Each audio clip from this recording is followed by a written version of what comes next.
काय मग आणलंय ना शक्यतून भाजणीचं पीठ दळून? आणलं असेल तर चला लगेच आता आपण चकली बनवायला घेऊया. त्यासाठी इथे मी 6 वाट्या पीठ घेतलं आहे. पीठ मोजूनच घ्यायचं आहे.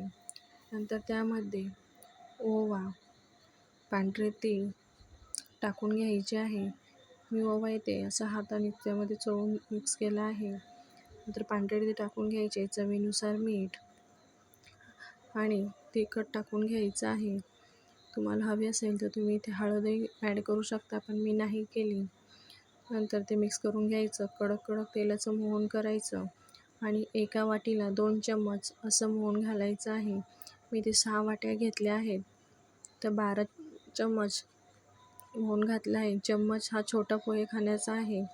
नंतर त्या पिठाला सगळं ते मोहन असं व्यवस्थित चोळून घ्यायचं आहे.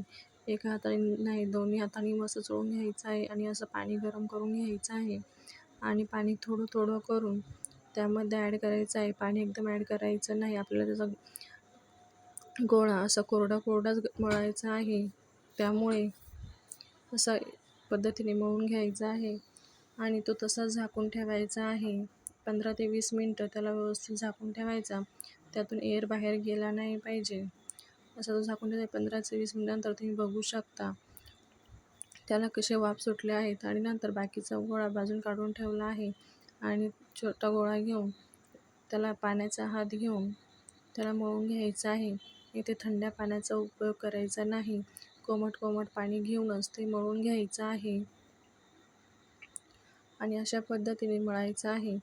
आपल्याला हे गोळा घट्टच ठेवायचा आहे, म्हणजे त्याला चकलीला काटे छान येतील आणि नंतर त्याला तेल लावून घ्यायचं आहे, म्हणजे ते पीठ त्याला चिपकणार नाही.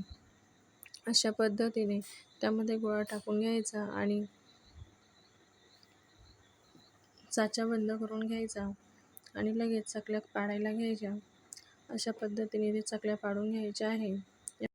या पद्धतीने मी सगळ्या चकल्या करून घेतल्या आहे.